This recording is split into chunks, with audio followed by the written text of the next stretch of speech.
I'm very happy to be standing here tonight. Paul Nitter is an old friend. We've known each other some 20 plus years, and I've known his work since I was a graduate student, one of the leading figures in interreligious dialogical theology flourishing today. Paul is Professor Emeritus in Theology at Xavier University in Cincinnati. He received his licentiate in theology from the Pontifical Gregorian University in Rome, a doctorate from the University of Marburg in Germany, and studied with Karl Rahner, so there's a lineage there. Paul has been at Xavier University in Cincinnati all these many years, but I think it's fair to say that he's also outdone just about everyone in terms of teaching and lecturing around the world. Anytime I would email Paul about this or that, he was either on a trip or just back from a trip, lecturing in Germany, lecturing in England, lecturing in Asia, South America, Africa, a highly sought after lecturer, teacher, and extremely generous in sharing his time. Nonetheless, he has also managed to be an incredibly prolific writer all these years, must do it all while on the plane or in the airport. And much of his publication, which is of great interest to me, has been in the field of religious pluralism, interreligious dialogue. In 1985, he published a groundbreaking book, No Other Name, A Critical Survey of Christian Attitudes Toward the World Religions, a book that really helped define in the Catholic context, after Vatican II in the late 20th century, a new stage in thinking about religions and religious pluralism. It is not a book that has gone without debate, but nonetheless, Paul has opened up and made possible that debate.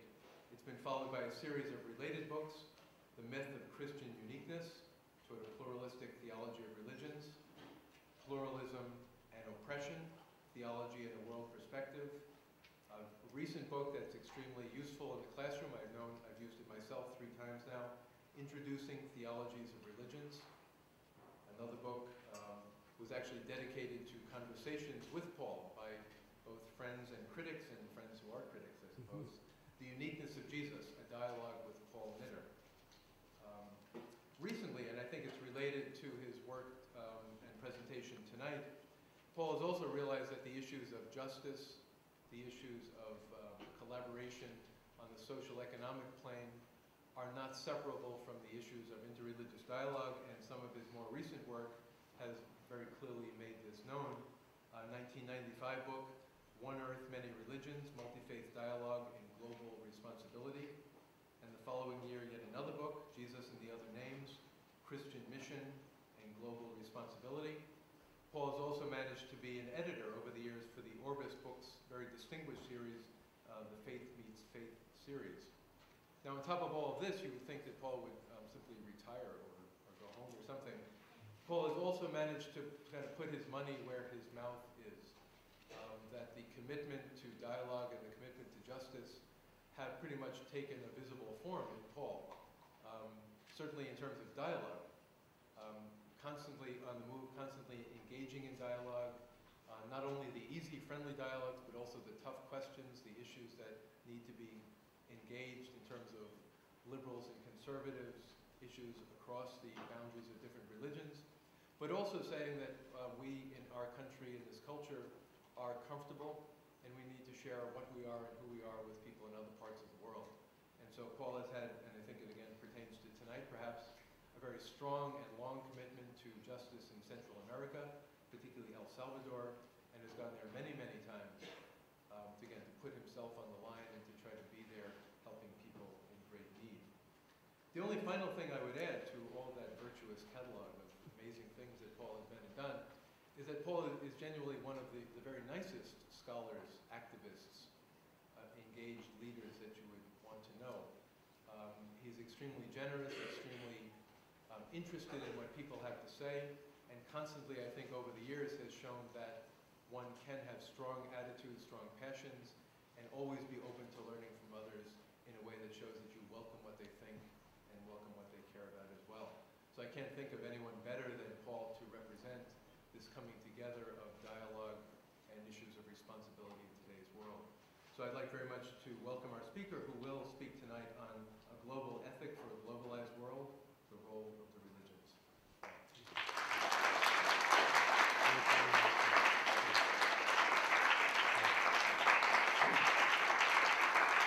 you. Thank you, Frank. Thank you, Linda. Really. I just want to say it's an honor to be here, really. To be here at Boston College, competitor, I admit, Xavier, but to be here on this wonderful campus, but it's also a pleasure because it's given me the opportunity just to see so many old and young friends.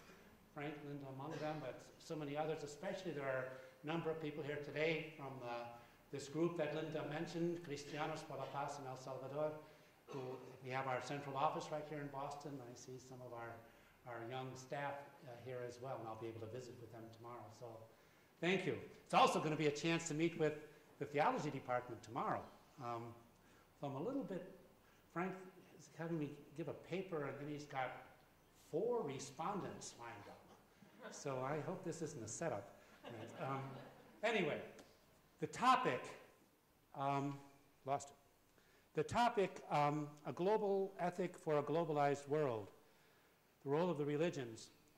In other words, trying to now, I think this may be the first time you've done this so explicitly, namely the series that you've had on globalization and the globalization and inequality series connected with the Lowell Humanities series. Is this the first time you really looked in that precisely as to what is the role of the religions? And I'm honored to be part of this conversation, to help with the conversation.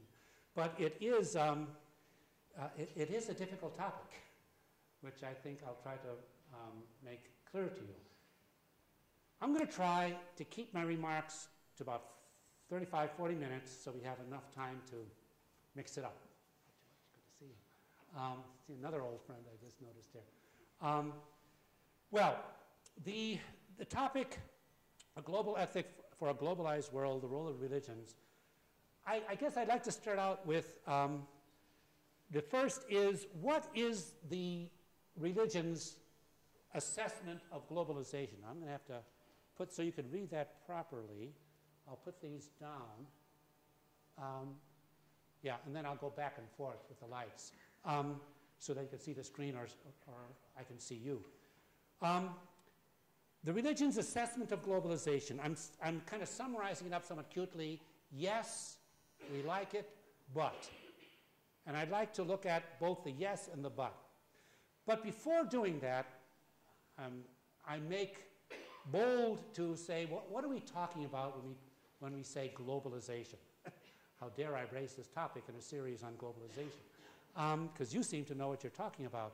But if I can give you a quick, and I hope not too dirty, definition. This is my definition, putting it in a bit of a mathematical formula. T plus C equals G. Technology, transportational technology, but especially our current informational technology, plus capitalism equals globalization, at least as we understand globalization today. Namely, when you put together the basic principles of how the market works with the tremendous advances we have made in technology, we have our present state of globalization. Now, in one sense, you've read, I'm sure, they've talked about we've always had a certain amount of globalization going along. The Jesuits were one of the main promoters of globalization with their missionary outreach, but not the way we have it today, given our technology. So, to this basic formula, I have to add, and in the minds of most of the high priests or the captains or the initiators, the organizers of globalization, they feel, and to a great extent I would have to agree, that the results of globalization, this new way of being connected, and this new way of connecting the globe economically is, in the long run, if not right now, going to promote the well-being of all of us.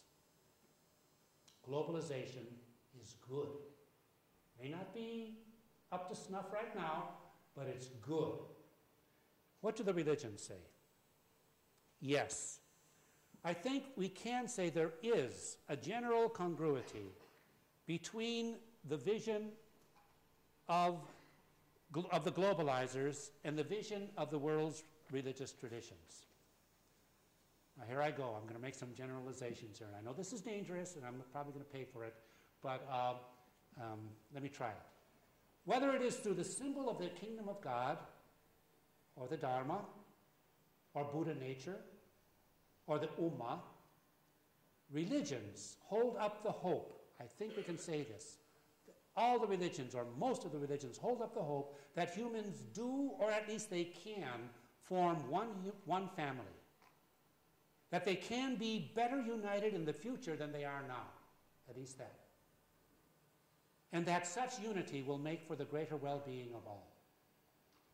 Despite the amazing, often unsettling differences between humans, between cultures, yes, between religions, most of the religions, if not all of them, affirm, in vastly differing ways, some kind of fundamental unity at the basis of, or in the future of, humanity. One God, or one source, or one network of connectedness. In other words, many different colors and customs and resources, but we human beings are one family. Or we can be one family. And this, I believe, corresponds to the vision of a globalized world, interrelated and cooperating economically, culturally, informationally. So here's the agreement. But, see how this works, you can see this. But there is also a deep-reaching contradiction between the present day, I'll say the present day operating principles of globalization, maybe you could call it the functioning ethic of globalization, and the fundamental ethics of the religions. Again, let me try to explain. In amazingly different but complementary ways, the Abrahamic traditions, Judaism, Christianity, Islam, the Asian traditions, Hinduism, Buddhism, Confucianism, Taoism, and the indigenous religions are in basic agreement that whatever greater globalized unity the human race might reach, it has to be based on a balance between self-interest and other interest. Religious ethics, I think we can say, are, in a sense, paradoxical. What do I mean? In a variety of symbols and with different emphases, the religious traditions all tell humanity that, paradoxically, but promisingly, self-interest equals other interest. The grounding vision of the religions call people to a life-giving, peace-giving shift from self-interest to other interest, to interest in the other. Now, the other is different from oneself, or let me speak to the Buddhists, or more than one's present self-awareness. And this other can be with a capital O, a deity. It always includes, however, the other with a small o, one's neighbor. So Jesus tells us that we can truly love ourselves only when we love our neighbor. For the Buddha, to experience our own enlightenment is automatically, necessarily, naturally to feel compassion for all sentient beings. If you're not feeling compassion for sentient beings, you ain't enlightened. Go back and sit some more. I love this phrase from Confucian ethics, I quote, "In order to establish ourselves, we must help others to establish themselves. In order to enlarge ourselves, we have to help others to enlarge themselves." And this is the question, or the challenge, that the religions, I think, pose to the promoters of globalization. Now here I'm venturing out into my own judgments here. In the way globalization, it seems to me, especially economic globalization, is understood and practiced today, is self-interest balanced by, rooted in, guided by other interest? The guiding principle of the free market capitalistic global system seems to be There are economists who will tell me if I'm wrong. If we seek our own interest, we will also promote that of others. Notice what the starting point is, though. Our interest. That, according to the religions, has to be balanced. Balanced by, if we seek the interest of others, we will promote our interest. If we don't have this balance, the religions warn the globalizers, we're in for trouble. And I think we're experiencing some of that trouble today. So, I would suggest then, not suggest, that there is, that the but, remember it was yes, but, the but is bigger than the yes. There are more problems than there are agreements, I think, between the religions. And this is what I want to get into now at this point. There is a clash of religions. I'm trying to be cute and play with Samuel Huntington's clash of civilization. There's a clash of religions in our globalized world today that calls for a dialogue of religions. The clash, let me just take that first, is between the religion of the market and the traditional religious traditions themselves. I'm sure many of you, if not most, have heard the arguments of David Loy and others that the dominant, most widespread religion in our contemporary world today is the religion of the free market. Especially in developed countries like our own, but also Europe, Japan, this is the religion that most people belong to, the religion of the free market, which translates personally into consumerism. And it claims, this religion, their primary religious commitments. I would say, I suggest, just to be a little bit controversial, see if you agree with this, that people belong primarily to the religion of the market before they belong to Christianity or Judaism or Buddhism. John B. Cobb, the well-known theologian, calls the religion of the market economism. It is based on the faith that economic growth pursued by individual persons and individual nations will bring salvation, well-being. Let me give you the definition of John Cobb. Economism is that organization of society that is intentionally in the service of economic growth. All other values, including national sovereignty, are subordinated to this end, economic growth, with the sincere expectation that sufficient prosperity will enable the world to meet its non-economic needs as well. Sufficient prosperity will enable the world to meet all its needs, including non-economic needs. That's the faith of the religion of the market, or of economism. Or, to continue with John Cobb, economic theory of economism is markedly and avowedly individualistic. Homo economicus, the economic person, is an individual human being who rationally seeks to gain as many goods as possible for as little labor as possible. His or her relations with other people are competitive. There you have, I think, a basic contradiction or tension between religions and the religion of the market. The religion of economism has its creeds. It's a religion. You've heard this before, but let me just rehearse it briefly. The religion of economism has its creeds. Neoliberal economics. Excuse me, Bob. Its high priests and theologians, economists. Its religious structures, the WTO, World Economic Forum. Its first commandment that grounds all other commandments, thou shalt not interfere with the free market. And its absolute claims and its soteriology. Outside the marketplace, there is no salvation. Extra mercatum nulla salus. I'm going to put it in Latin. All right, it's a little bit cute, but there's truth to this, I'm afraid. Now, this means then that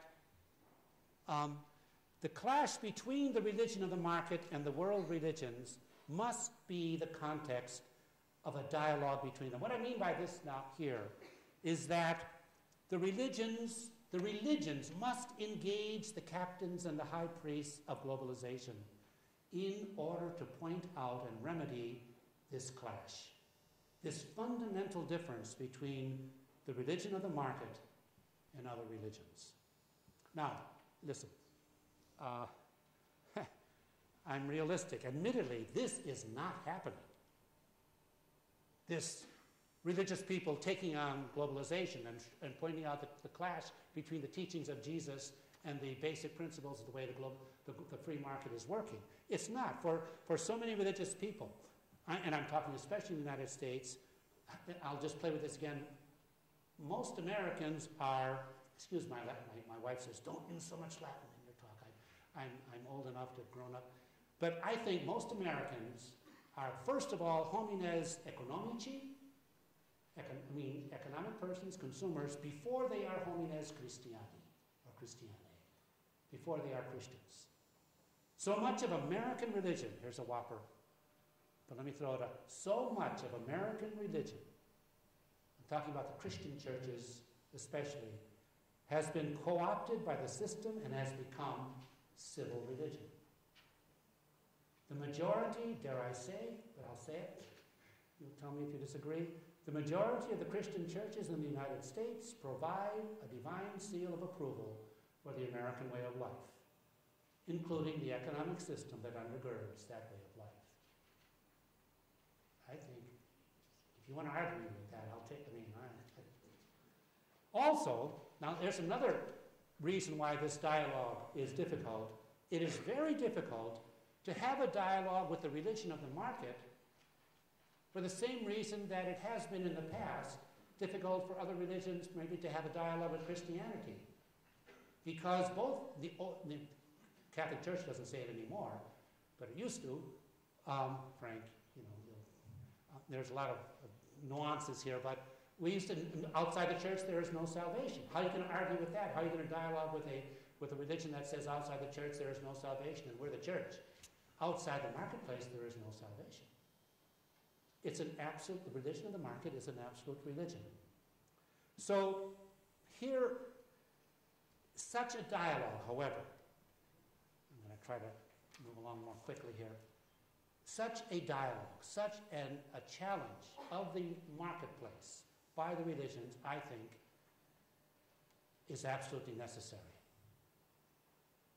Why? Now here, this might be a little bit stretched, but Linda, you and I remember back in the 80s when we were working to try to offset the policy of the Reagan administration, its policy in Central America, and El Salvador especially. We got into a little bit of trouble doing that. I was talking about it to some of the people at dinner.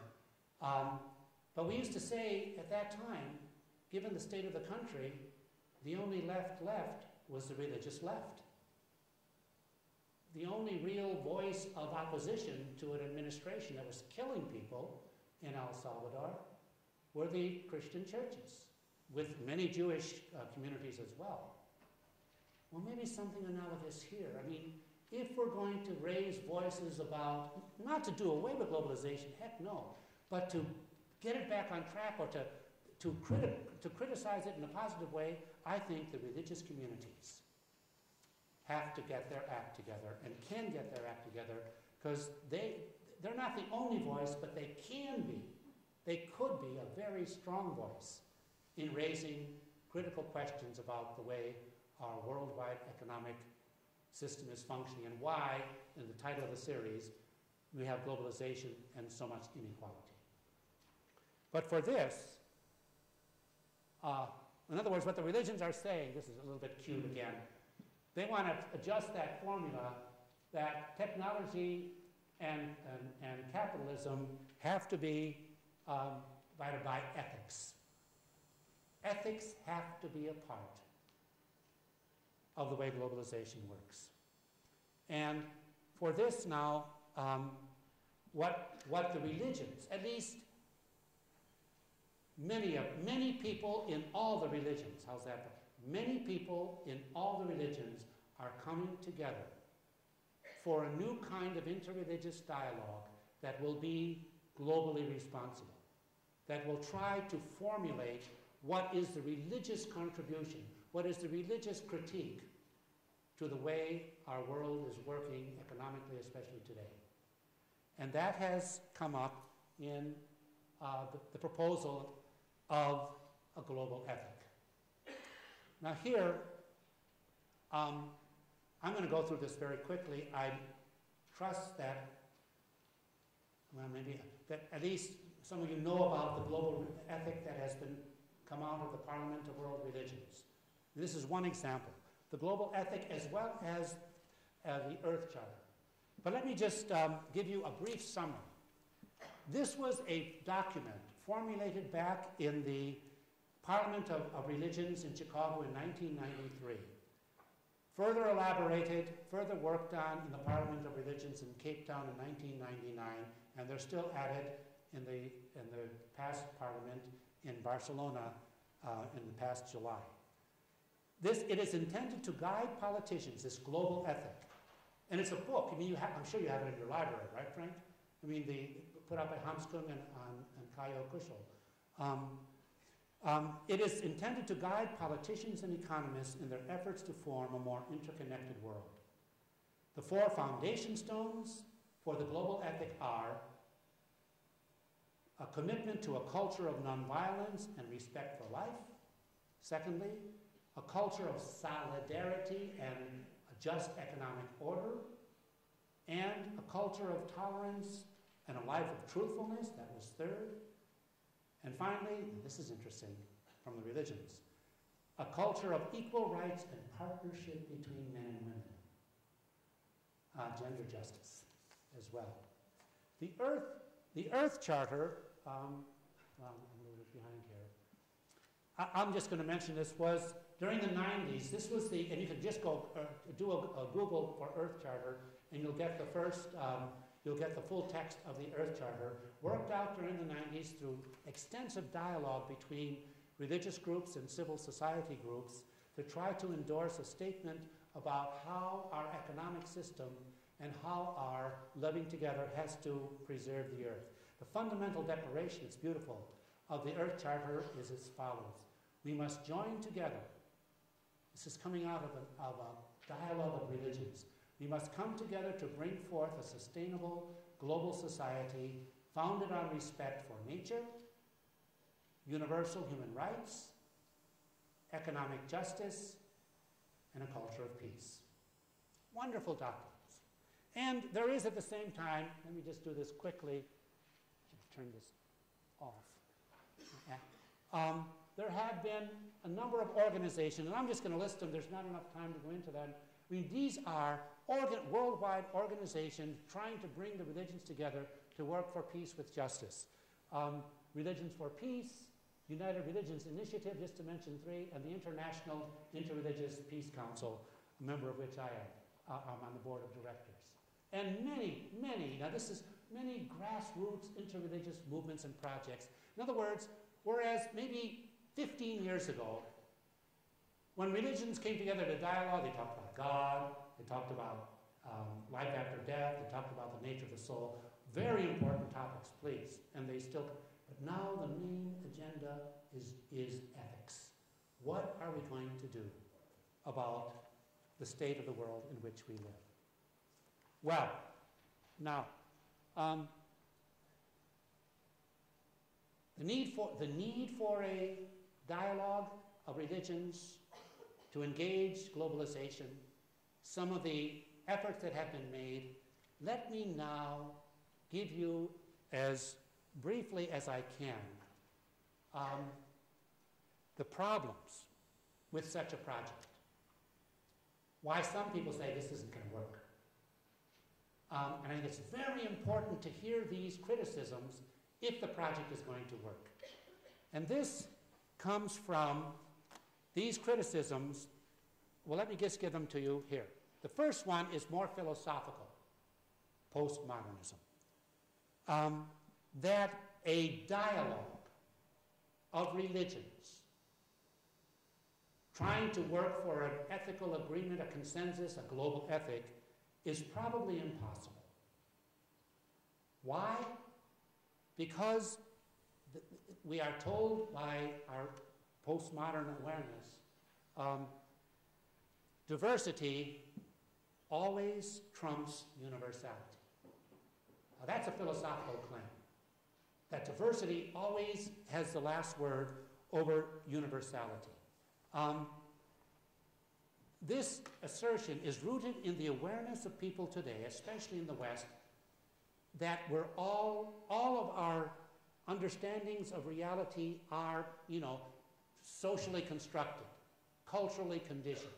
We're always wearing glasses, and we can never take the glasses off. We're always wearing cultural glasses. Therefore, what I see with my glasses is going to be different from what you see with your glasses. And if I try to say something is universal that applies to everyone, that's only I'm proposing something that I see with my glasses, and I end up imposing it on you. That is a very, very brief, concise challenge to any effort for a global ethic, any effort for interreligious dialogue. So they're saying, this is more philosophical, that you're fooling yourself if you think you could come to such an agreement. You're going to end up with something that is either so universal it's bland, or if it's too particular, it's going to be one group imposing their views on the other. And that brings us to the second objection, that such an ethic is definitely dangerous. This is the argument of political scientists especially.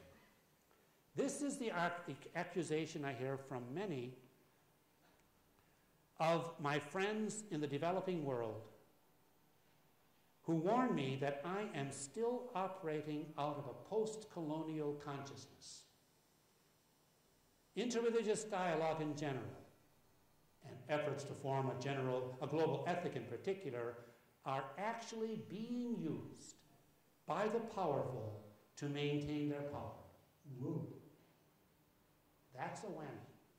That's a harsh accusation. In a world of such horrible inequality, now I'm picking up the second word in the title of your series, inequality. In a world of such horrible inequality in the distribution of power, dialogue and efforts at consensus will always be in the hands of the powerful, namely of those who have the most money or the most guns. Let me just read you one crisp statement of this criticism. This is from Raymond Williams, Marxist. A primary means, I shouldn't have said that,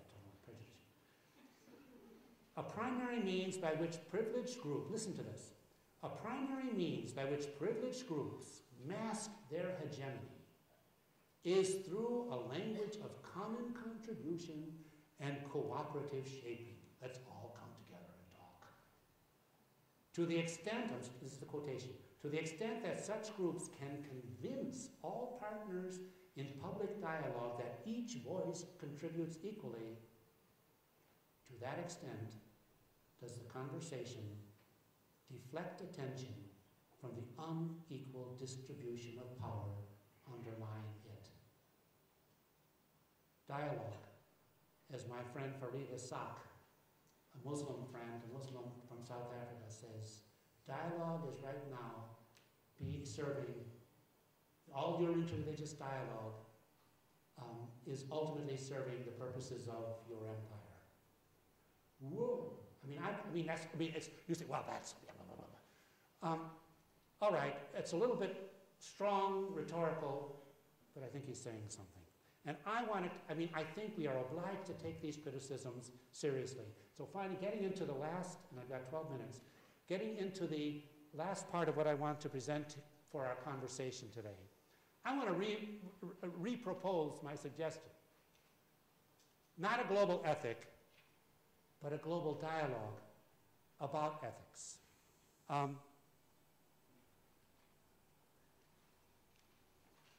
Our aim, in other words, I do believe that such criticisms that we just heard, it's almost impossible and it's always dangerous, such dialogue. I do not believe that these criticisms should prevent us from engaging in this dialogue about a global ethic. But they must guide us in what I and others believe is still the essential task of calling the religions of the world together to collaborate towards some kind of ethical consensus, a consensus that will critique and I hope redirect economic globalization. So what I want to suggest is that our aim should be, in drawing people together, should be focused on, not on product, but on process. What do I mean by that? What we need is not a global ethic that will be formulated by all, once and for all, and that would be enshrined on tablets of the United Nations. No, that's dangerous. Rather, what we need is a global ethical dialogue that would produce, ongoing dialogue, that would produce sufficient consensus to ground action, but that would remain an ongoing effort. Such a dialogue would aim at universal claims and values that all could affirm, but it would realize that such universal agreement could never be absolute and final. And it has to be,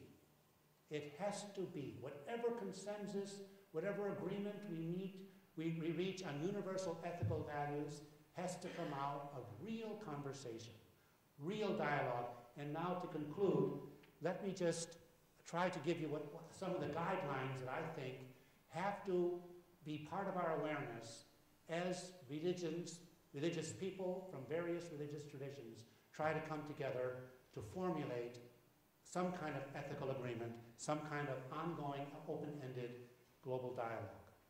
So first of all, it has to be, it has to be a genuine dialogue. All voices must be heard. All voices must have equal rights.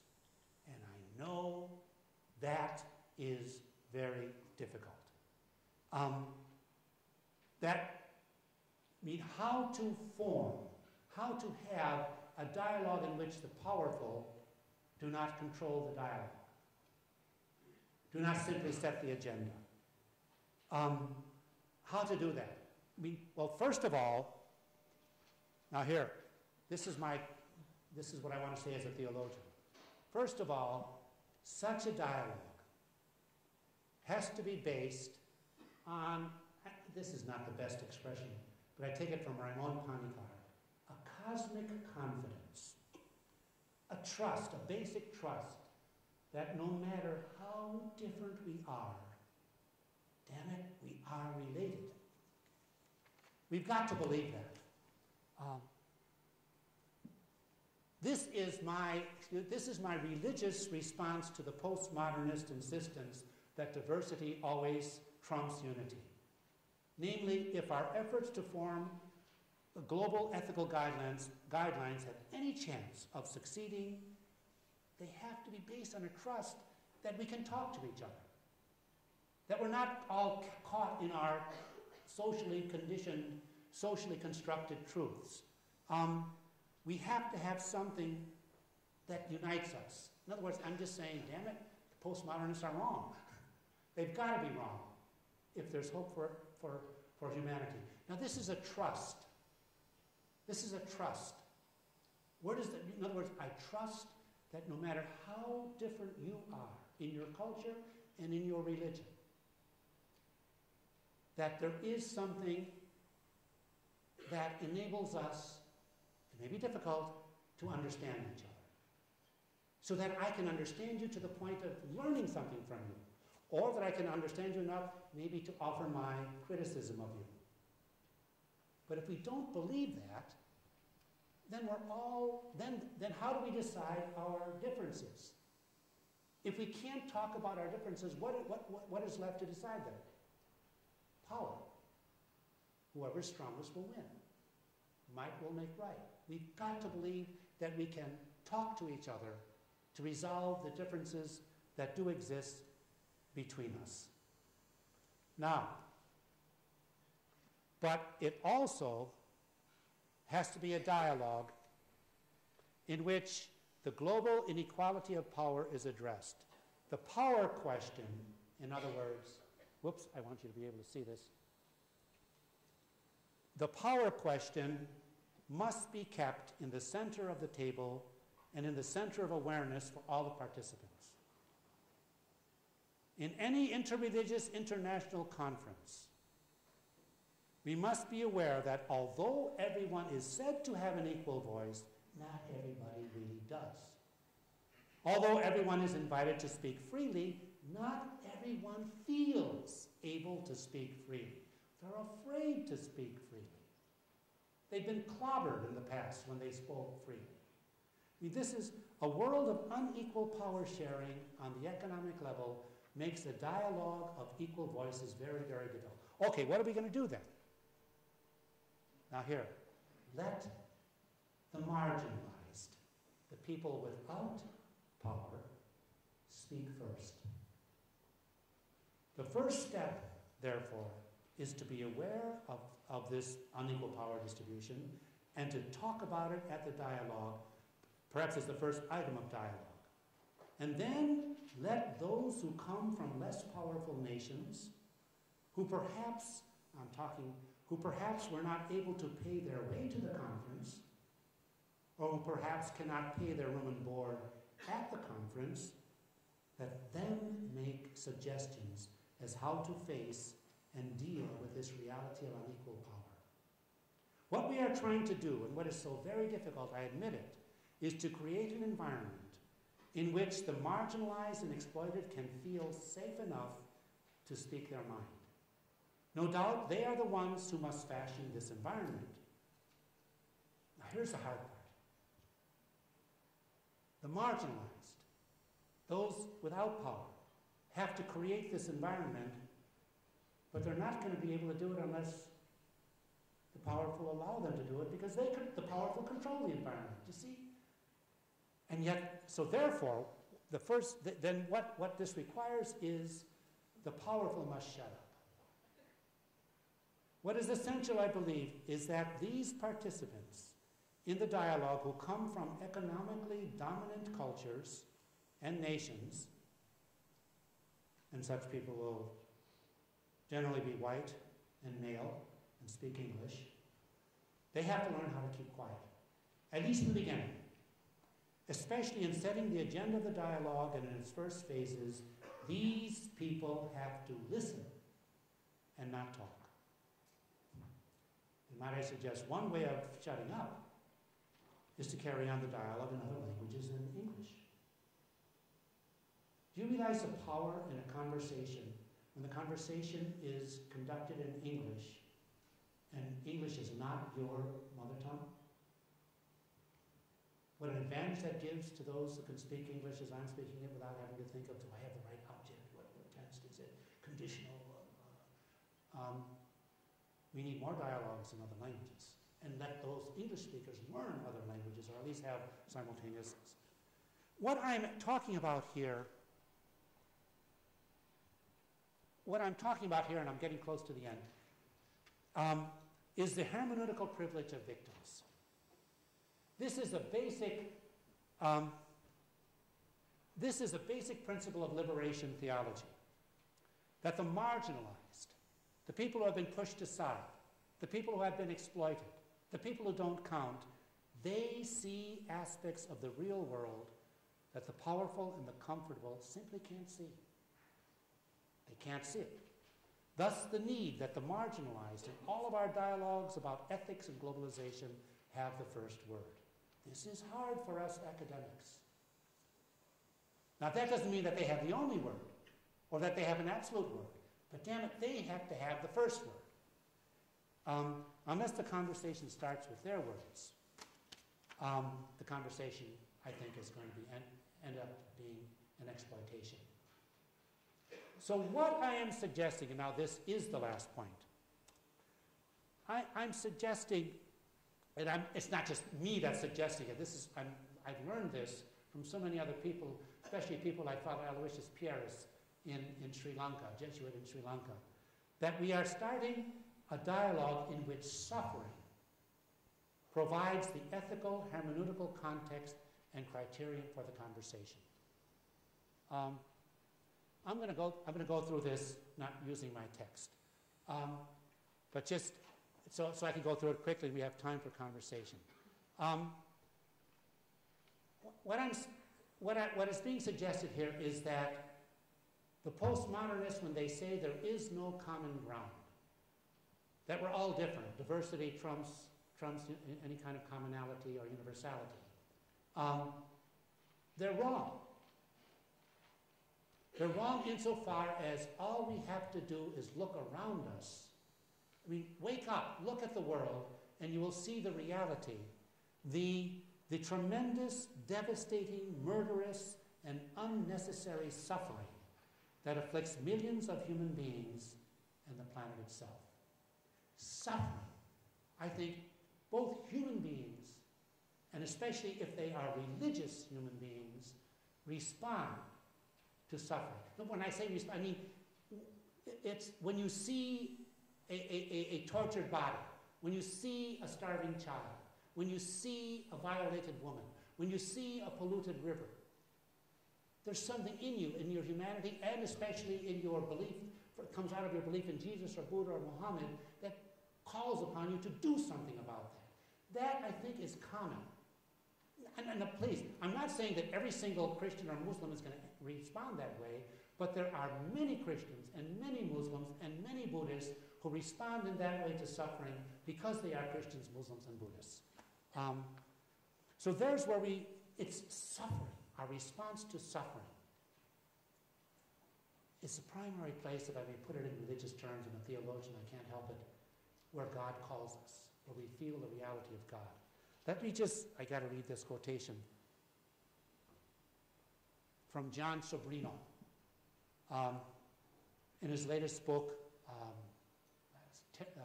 Earthquake and Terrorism, Where is God? Barbarity and terrorism, suffering, raise questions about what is ultimate for human beings, and they challenge us inescapably to answer.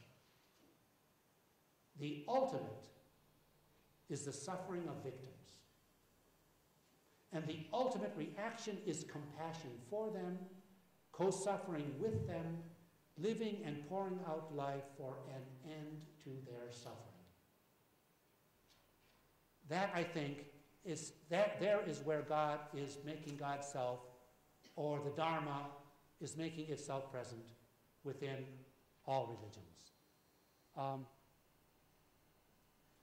Now, I'm really going to move along now, because I'm past my 40 minutes. That's what I would the suffering other is the face of the ultimate other. So, what we need is a dialogue that begins with, I'm going to use a cute word again, we theologians do, with diapraxis rather than dialogue. We start by acting together. By acting together in trying to address the suffering of humanity, the suffering of the planet. Much of it being caused or abetted by the way globalization seems to be working. We work together. And this, if we start our coming together, if we start our encounters of different religions with this shared action together, what I'm calling diapraxis, practical action together, that will establish the basis, I think it's been my experience, for an ability to understand each other more deeply, more carefully, more accurately, more confrontationally as well. Because when we act together as a Hindu, a Buddhist, a Muslim, to address poverty, to address violence, to address environmental degradation, when we work together, we form bonds. We become brothers and sisters to each other before we even start talking about religion and our faith. But once we form those bonds, then we can talk more effectively and more carefully.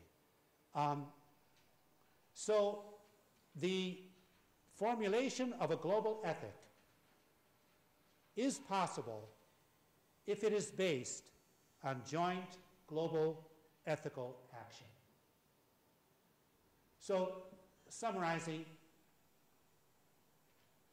we need an encounter of religions for the purposes of establishing ethical consensus that can challenge the present process of globalization is possible if we go about this encounter by sharing our common concern about suffering, act out of that concern, work with the victims and the marginalized, always listening to them, and then work out together what kind of an agreement we can come to, an ethical agreement we can come to that would resonate with the Bible, with the Quran, with the Dhammapada, with the Upanishads.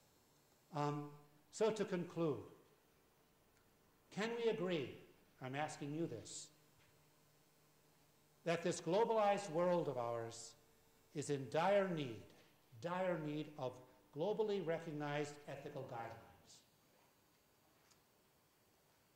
That such guidelines can be achieved through ongoing dialogue, the dialogue as I've just described it, and that the religious communities must play an important, if not essential, role in that dialogue.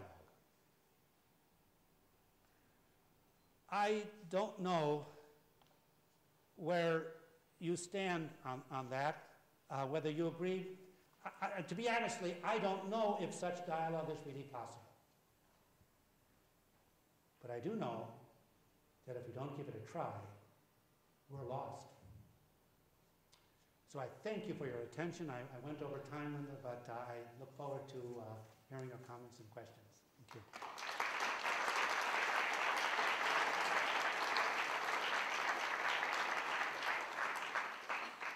Should I? You want me to take questions now? Sure, yeah. So, who would like to start the questions? I think you want to... Sure, yeah. Questions or comments, please, not just questions. And, Responses. I got to let the economists have the first word, right? Oh. Somebody else wants to. Well, you can. As a woman, I'll take it. Don't speak before the power speaks. Oh, very good. My question is, how do you ensure that all people have dialogue when most people don't have access to tables of dialogue? And even within our own Catholic Church, where women do not have access to leadership, to even represent their voices. I know you pointed out some of the difficulties, but I find the difficulties to be quite extensive and don't know how we would expect to find women, particularly women of color, at any table within Catholic leadership. Wow.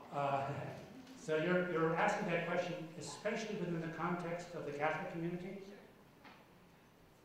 But it applies to the broader community as well. You know, how do the marginalized, how do they have access to the table? Well, admittedly, I mentioned this only in one little passing remark. It really should have played a much larger part. But I think the kind of dialogue that I've been talking about, and I work at a university and I belong to these groups, and this has been my experience. But so much of this kind of dialogue is going on in grassroots. It's going on on the level of communities where the marginalized, the poor, the exploited, they're coming together. It's not easy. And women are trying. What I'm saying is this kind of dialogue is probably not going to be realized from top down. It's going to be realized from bottom up. Now that's cute, I don't mean, but it's got to be saying, people like yourself and others saying, our voices have not been heard. And calling, but I must say there are many people in so-called positions of power, who are realizing how much voices have been excluded. There are a lot of people in our church, well, I'm Catholic too, in our Catholic church that are realizing and trying to speak up, and who knows, things might be different a little while in our church. That, don't pin your hopes on that. I'm sorry, that was a very inadequate. I guess I'm saying don't let yourself be colored. Easy for me to say it.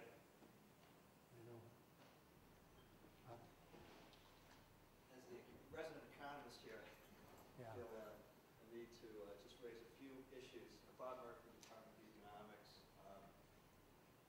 I think we can, as economists, and myself in particular, can agree fully with this notion that there's a commonality in appreciating the suffering among all peoples, and particularly people of the developing world and poorer societies.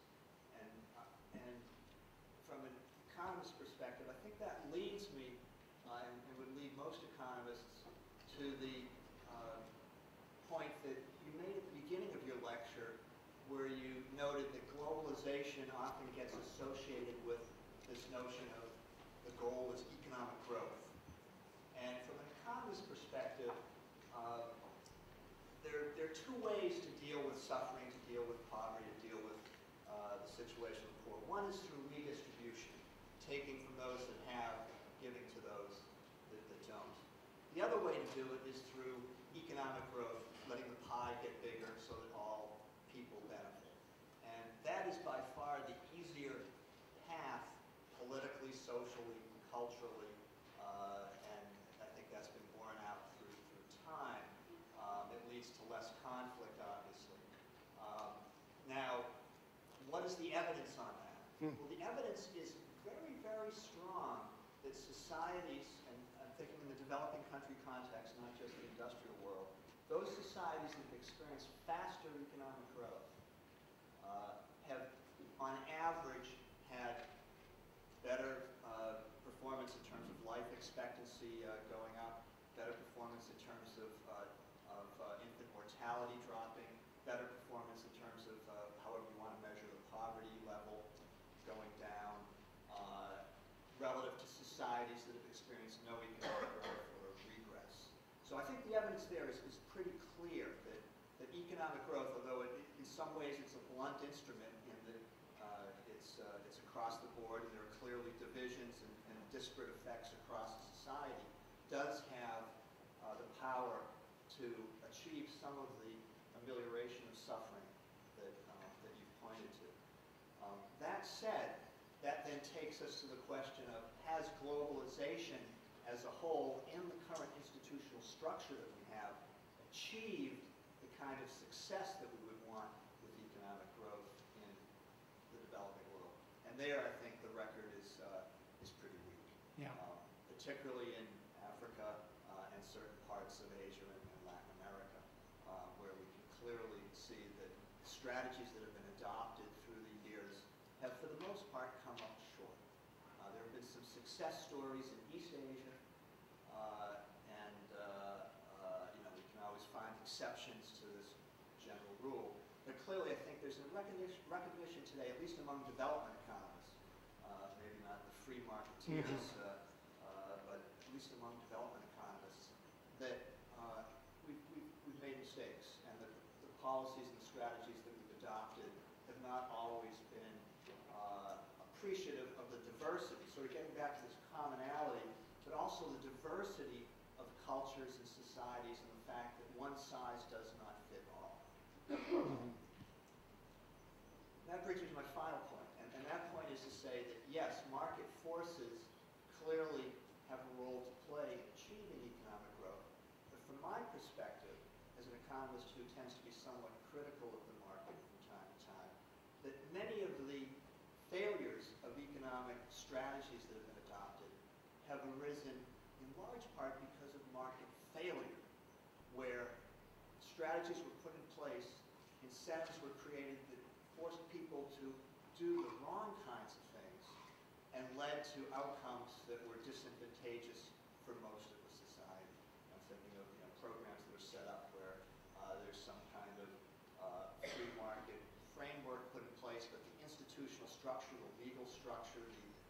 judiciary is not capable of making sure that you don't end up with crony capitalism. And crony capitalism, from my perspective, would be viewed as a market failure, not as capitalism run amok. So, so in my view, and I think many economists would argue at this point, it's not so much that the market is to fault per se, but it's the way in which the strategies have been implemented and the fact that we've had market failures that we need to address and deal with in the context of the specific situations in these countries. I've been very general and, you know, Yeah, thank you, Bob. particular cases, but Mm-hmm. I'd like to hear your reflection. Right, yeah. No, and this kind of conversation is very important for someone who's not an economist. But without simplifying too much, I think I would agree with you. If we're going to address the suffering that is so widespread, we need growth. And I think one of the best economic systems for promoting growth is the capitalist market system. But on this issue, and I think if I understood you correctly, we would agree that in many of the so-called developing countries of the developing world, it isn't working. Have you read this little book by Peter Singer on globalization, where in the chapter on is globalization reducing poverty, he feels the data is still not conclusive. Is that? Sure. I think he's looking broadly at the strategies that have been adopted, and yes, I would agree that overall we've failed. And I don't know what to do. Oh, sorry. But if you parse it out, you say, well, let's look at particular cases where economic growth has been a little faster. You can see that there are clear payoffs. So I guess my argument would be that we've failed in the sense that we haven't achieved the outcome of reducing suffering, reducing poverty. But it's not that the goal of globalization is wrong. The goal being faster economic growth. Yeah, and I think I try to make clear that I'm not out to destroy globalization and go back to separate. But I guess this would be the question I would ask you and others. And I don't want this to just be a conversation between the two of us. But I think you're saying that the market can work. And the fact that it's not working right now is just that it's not being implemented the way it should be implemented. But if from what you said, it seems to me that the market in itself will work to reduce suffering. Whereas my question is, does the market, the free market, when it functions entirely on its own, can it achieve, by the dynamic of its own principles, can it achieve the kind of distribution of the goods of this world that we need to do something about the suffering that does exist now? Or does it need some kind of external, ethically based regulation? And the market by itself, so I guess I would have a little difference with you. I don't think it's just that it's not functioning the way for external. I see your point. My argument is sort of first order magnitude and second. Yeah. And to a first order magnitude, using the market to generate more growth to, on average, get people better off would be very helpful at this stage. Because the gap Exactly. is. Exactly. Yeah, but we'll pull up people at the bottom and they will be better off. But thinking about our country, for example, where clearly, on average everybody's well off, we've seen a widening of the distribution of income, we've seen a divergence over the last 20 years in living standards, the wealthy getting much more wealthy. Yep. And the lower end doing very little. That would be the next concern. I'm still back at the stage where there's so many people that are at the bottom that just the overall growth will help the elites, but it'll also pull the bottom up. All boats will rise. Exactly. But the second order of magnitude would be down the road, if we've achieved progress, then we might want to think about redistribution. See, this is exactly the kind of dialogue that we need to have. Please, got you. Peggy, this- All right.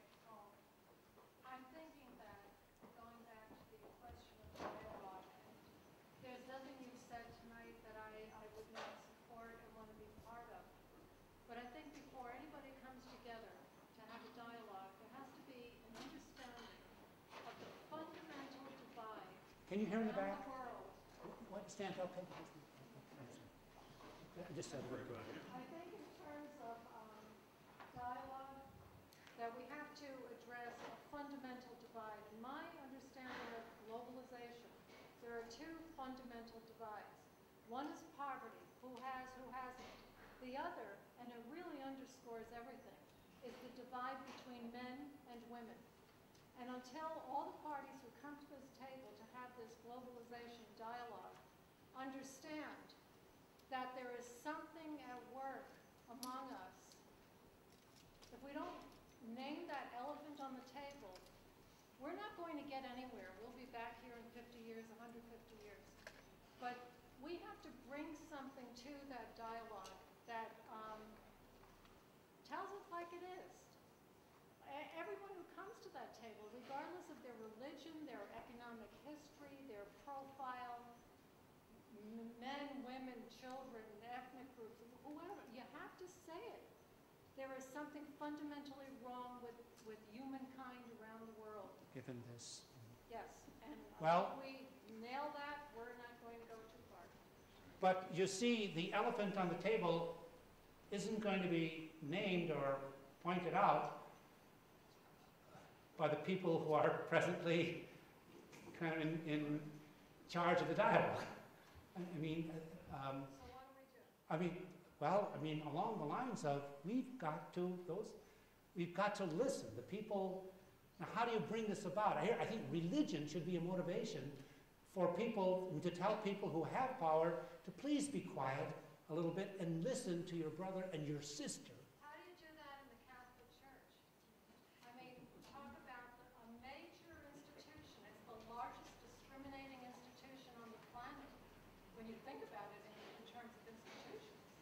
Yep. And yes, we're working and we're Well, talking. I mean, my very personal response to that, it's very personal, that I cannot, in conscience,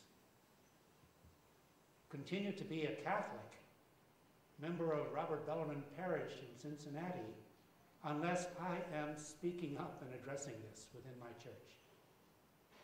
If I'm not doing that, then I think my integrity is not preserved. So what we have to continue speaking up. And to be honest with you, now we're getting into, well, maybe we shouldn't. But if only, I'm going to emote a little bit here, okay? If only the promise of the Second Vatican Council, calling for collegiality and co-responsibility, that I had the privilege of studying in Rome during the council, if only that could have been realized a little bit in these past 26 years. It hasn't. And it's such a, I'm just so saddened that, I'm proud of many aspects of my church. And in the area of interreligious dialogue, my church and this Pope has been wonderful. But in this area of co-responsibility and collegiality concerning especially, we've really lagged. But we have to say that. Say it loud. Organizations like the Voice of the Faithful are one vehicle for speaking up and calling for a table at which all will be present. Now, you support me and I'll support you. Please, sir. Sure. I want to answer both of the ladies. Oh, I was involved. would you just so everyone can hear? I am involved in a center of interdialogue, Christian Islamic center of interdialogue in the Middle East. And believe me, the Catholic world is very advanced to what we have in the Middle East. So there's more inequalities, and I mean, by far you have it very good. So you're way up there. I'm talking from a Catholic perspective as well, but from living in an Islamic environment, um, we're moving together with our fellow Muslims to create a inter-dialogue where women are involved very deeply. And we are looking to Europe and the United States as a better model. So to me, the answer, a model out there is better than nothing. So you have to have something, an objective to reach. And then after you reach that, maybe you strive to be better. But if you sit there not doing anything, nothing is going to happen. And if you sit there just wondering whether having a dialogue is better than not having a dialogue, believe me, having a dialogue based on nothing is better than nothing. Okay, so at least there's something that is happening, and that to me is very great. And from my experience of holding those dialogue sessions between Christians and Muslims in the Middle East, from the bottom up, not from the decision level making people, has dramatically changed the relation between Christian and Islam in the Middle East. And if you think Catholics have the largest discriminating factor, think twice and go back to the Middle East and see what's happening. But it is getting better.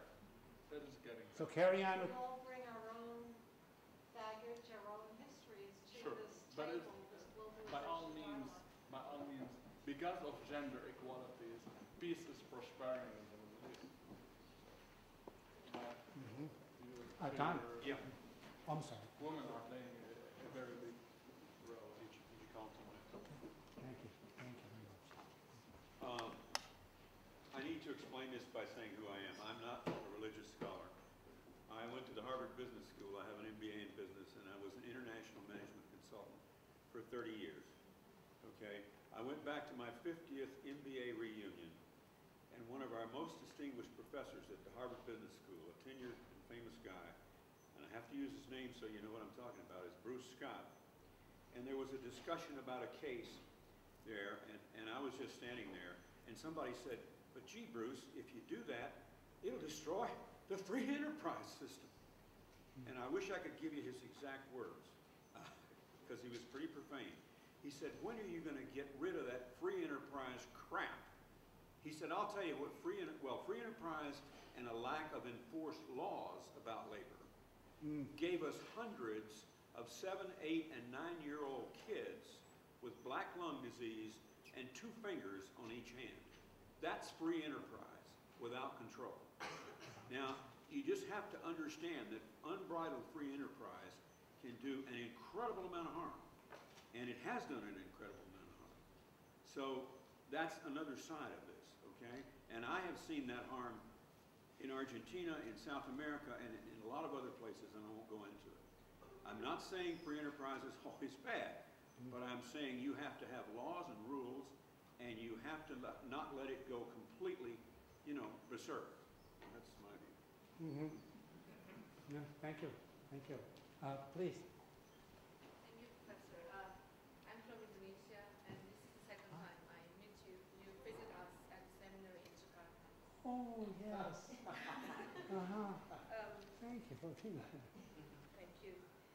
Mine is a more humble question, and I refer to Dr. Liz Balding's How to Imagine the World of the Future.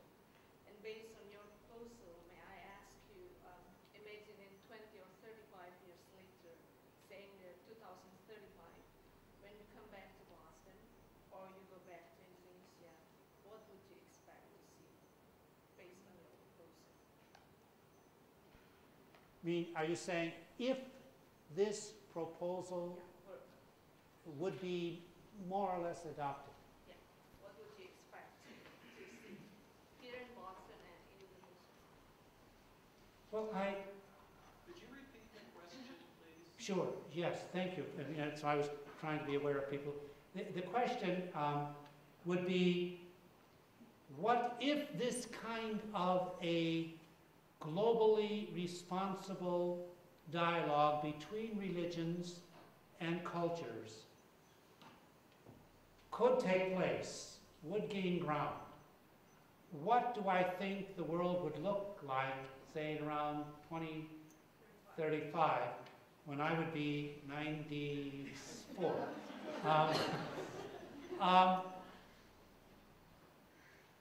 Well, that's a really, I never had a question like this. But I sincerely think, and that's my hope, that, which goes to those opening remarks, that because I do view the world from a religious perspective, in this case Christianity, I really do believe that although we will never, we human beings, get our act together perfectly, so that we will remove all suffering and all injustice, or what Christians call sin, we're never going to have, excuse me for using all my Christian terminology, we're never going to have the kingdom of heaven on earth, but we can get closer. Things can be different, and I would envision a world in which, while there are real differences, still it would be a world where we realize that we need each other. I mean, and really what the Confucian ethical statement said, I cannot promote my well-being unless I am promoting yours. And I mean, I think it would be a world in which, given our opportunities for connection, for intercommunication, that we would be a world where we're more aware of each other, and a world, given our abilities to create wealth, in which there will be, this is what an answer, it's still so vague, but there will be a more equitable distribution. If I didn't believe that, I couldn't carry on. Now, I don't know if it'll come that soon, or if things will be, I mean, you'll see marked improvement that soon, but I do believe that if we, from the grassroots, speaking up, keep at it, tomorrow can be better than today. So tritely put. But that's, more people can be enlightened. More people can be submissive to Allah. More people can realize that we are all brothers and sisters, children of one God, however the religions put it. And you know, even if you would say, well, it ain't going to improve, you're not going to make a difference. I still think I would have to continue doing what I'm doing. You know, I mean, just to act with integrity. I mean, if you are religious, you've got to keep trying. What was that trite? It's profound, but it's, we're not called to be successful. We're called to be faithful. That's a big part of it. I think. Can you hear me? Yeah. I think it's going to be what we said, and what is going on, George. I mean, in the United States, but I saw it in Indonesia, very much of it, in Yogyakarta, at least, when I was there recently. Where there are just communities of people on the ordinary civil society, what we call grassroots level, people from various religions coming together and recognizing their common problems, or recognizing suffering within their community, within their limited area, coming together to say, what can we do together as Muslims or Christians or Buddhists or Hindus? And that, I mean, to have more base, we talk about what is being proposed, and what I've seen in some instances in Indonesia, but especially in Sri Lanka and in India. It's kind of an expansion on, the comunidades cristianas de base, the basic Christian communities. But what are being established in Asia especially are what are called basic human communities, or basic interreligious communities, not basic Christian. In other words, people from various religious groups coming together as religious people, but all aware of the need to address very real needs, or very real realities of suffering. So to have more of those kind of communities.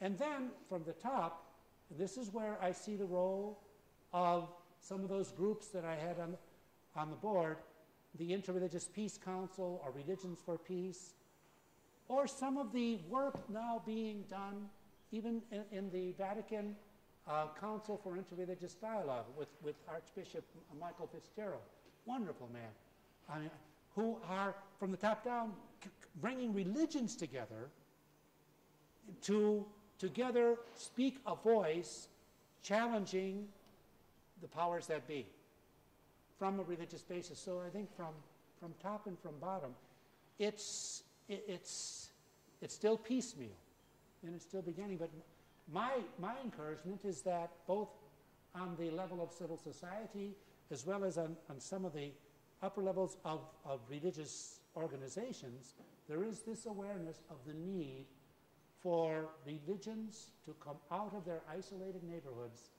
and get to know each other in working for the betterment of this world. So not much. Maybe just two more questions because it is getting Okay, longer. I'll let Would each you of them. say that Pope John Paul II certainly has opened doors for all of us Catholic people by his many visits to the heads of many religions all over the world? So that in itself has been quite a step for everyone, Absolutely. including women. I mean, on the level of interreligious dialogue and calling people together for these purposes, I mean, this Pope John Paul II has really been extraordinary. Many people calling him the Pope of dialogue, and doing it contrary, despite the opposition of some of the cardinals, including His Eminence Joseph Cardinal Ratzinger, who did not want those meetings in Assisi to take place, or at least in a way, and there were, so he's been exemplary. I think the Pope's practice of dialogue, what he has done, the way he has conducted himself, especially with the Jews, goes beyond the theology of dialogue. He, in his dialogical praxis, in his dialogical action, he's done things that are hard to sometimes justify on the basis of traditional Catholic theology, which is usually life precedes thought, oftentimes. Eh? So he's, in many ways, he's really opened up many, many doors. Thank you for pointing that out. Please, the last word.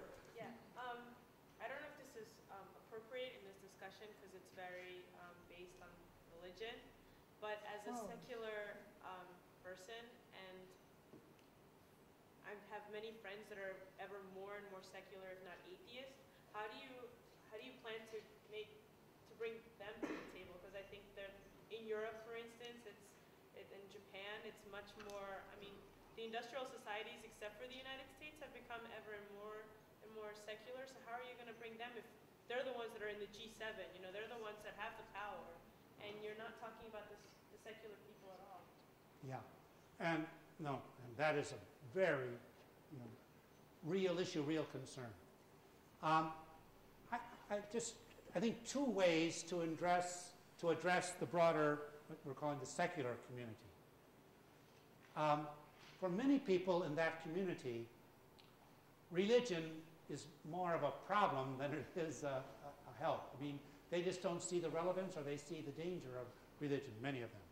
I think with this kind of an approach to interreligious dialogue, where you are showing them that religions can be, want to be, allies in dealing with some of these very real ethical issues, which the secularists themselves want to address, that religion can be, it's trying to be, an ally in doing something about the unequal distribution of the goods of this earth, for instance. I mean, this kind of an ethically based dialogue, I think, can speak to secularists more. Secondly, this is the more pragmatic consideration, I would say to them, Europe and Japan, and where else? Australia, maybe. Not sure. Any Australians here? I mean, you people occupy a very small percentage of the world's population. The majority of the people in this world are, whether you secularists like it or not, religious. I mean, they want to base their lives on. If you want to deal with the realities of this world, you've got to deal with religion. You cannot just say, oh, it's a waste of time or it's superstition. Maybe it is. I don't think so. But we've got to use religion, work with religion. If you're going to mobilize people to act for the betterment of this world, you're going to have to appeal to their religious values and beliefs. Otherwise, they're just not going to follow you. I think this is, a lot of the United Nations have recognized that in addressing cultural differences, we've got to address the reality of religion. That would be, but it's very important to try to have a dialogue between religions and what you call the secularists.